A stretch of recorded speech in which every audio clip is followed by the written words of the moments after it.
नमस्कार मित्रांनो, श्री स्वामी समर्थ। सर्वप्रथम सर्वांचे आपल्या श्री स्वामी समर्थ चॅनलवरती खूप खूप स्वागत आहे। स्वामी तुमच्या सर्व चांगल्या मनोकामना पूर्ण करो, तुम्हाला सुखात आणि आनंदात ठेवो ही स्वामी चरणी प्रार्थना।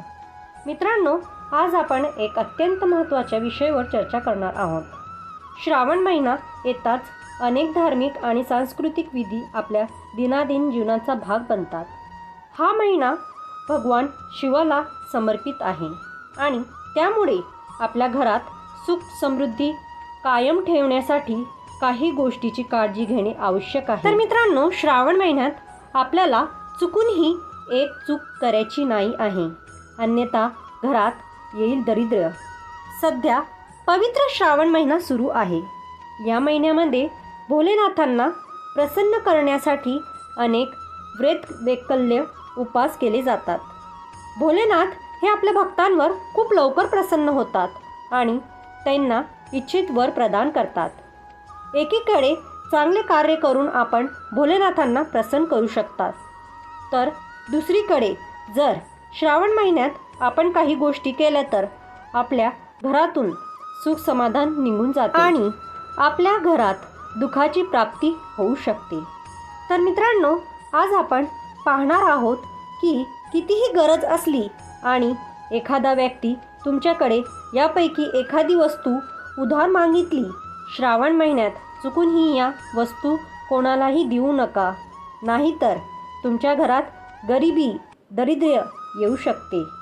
काही वस्तू आहेत ज्यांच्या दान किंवा या वस्तू उधार आपण श्रावण महिन्यात कोणालाही देऊ नका। तर मित्रांनो, या वस्तू कोणत्या आहेत हे आज आपण पाहणार आहोत। तर अशा प्रकारची माहिती आज आपण आजच्या व्हिडिओमध्ये पाहणार आहोत।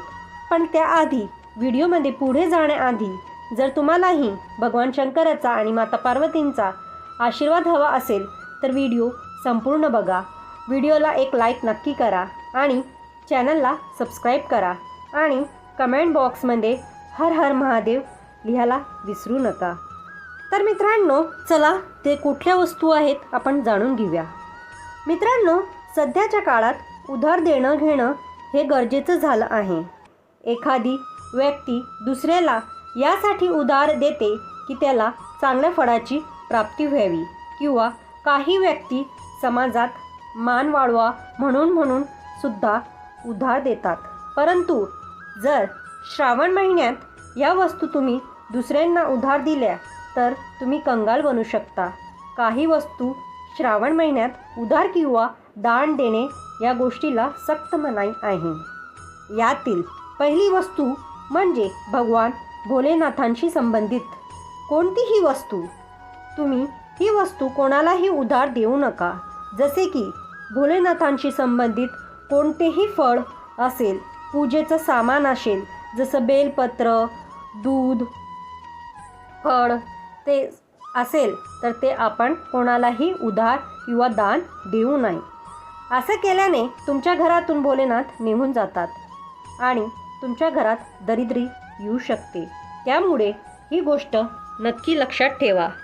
याचप्रमाणे श्रावण महिना हा धनप्राप्तीचा महिना मानला जातो। ह्या महिन्यात साक्षात भोलेनाथ आपल्या भक्तांच्या घरी येतात। अशा वेळी जर कोणतीही व्यक्ती तुमच्याकडे पैसे उधार मागत असेल तर चुकूनही देऊ नका।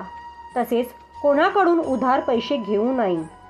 असे मानले जाते की श्रावण महिन्यात उधार दिलेले पैसे आपल्याला परत मिळत नाही आणि तुम्ही जर दुसऱ्यांकडनं ह्या महिन्यात पैसे उधार घेतले तर ते कर्जात चढत जातं, ते कमी होत नाही।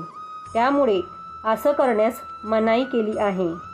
तसेच श्रावण महिन्यात भगवान भोलेनाथ यांना दूध दही याने अभिषेक केला जातो आणि पांढऱ्या रंगाच्या वस्तू अर्पण केल्या जातात। परंतु लक्षात ठेवा, श्रावण महिन्यात कोणी सकाळच्या वेळी जर तुम्हाला दूध दही ताक किंवा तांदूळ मागत असेल तर देऊ नका।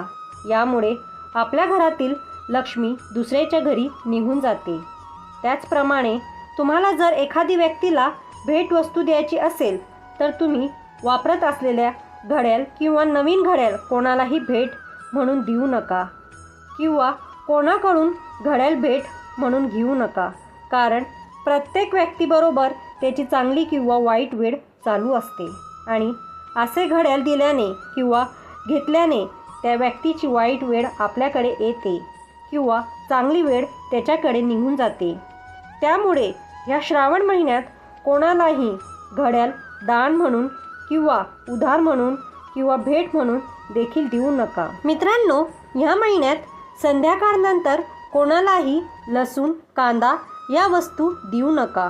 श्रावण महिन्यात सकाळ असेल किंवा संध्याकाळ असेल, कोणत्याही वेळी या वस्तू कोणाला देऊ नका. यामुळे आपल्या घरातील सुख समृद्धी निघून जाते व तुम्हाला याचे वाईट परिणाम भोगावे लागू शकतात. मित्रांनो, या श्रावण महिन्यात दान करणे हे खूप पुण्याची मानले जाते, परंतु काळा किंवा पांढऱ्या रंगाचे वस्त्र उधार किंवा दान म्हणून कोणालाही देऊ नका. यामुळे त्या व्यक्तीचे वैवाहिक जीवनात दुःख येते.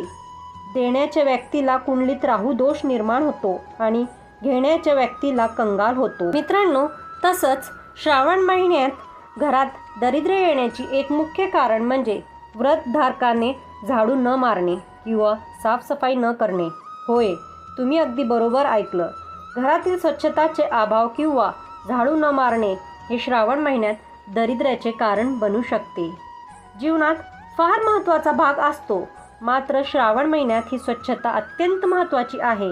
असे मानले जाते की या महिन्यात घरी स्वच्छता न ठेवणे म्हणजे पवित्रता आणि शुद्धतेचा अभाव मानला जातो, ज्यामुळे घरात दारिद्र्य येऊ शकते. मित्रांनो, ही माहिती तुम्हाला कशी वाटली? जर ही माहिती आवडली असेल तर आपल्या मित्रमैत्रिणींसोबत तसेच नातेवाईकांसोबत शेअर करा आणि चॅनलला सबस्क्राईब करा. चॅनलवर नवीन असेल, चॅनलला सबस्क्राईब नसेल करेल तर प्लीज चॅनलला सबस्क्राईब करा आणि बाजूला बेल आयकॉनचं बटन आहे त्यालाही क्लिक करा, जेणेकरून आमचे नवनवीन व्हिडिओ तुम्हाला ऐकायला मिळतील आणि त्यामुळे आमचंही प्रोत्साहन वाढेल आणि आम्ही तुमच्यासाठी असे नवनवीन व्हिडिओ आणत जाऊ. तर मित्रांनो, व्हिडिओ शेवटपर्यंत बघितल्याबद्दल खूप खूप धन्यवाद. आणि हो मित्रांनो, कमेंट बॉक्समध्ये श्री स्वामी समर्थचा जयघोष करायला विसरू नका. श्री स्वामी समर्थ. जय जय स्वामी समर्थ. हर हर महादेव.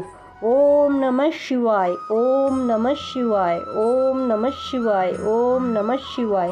ओम नमः शिवाय.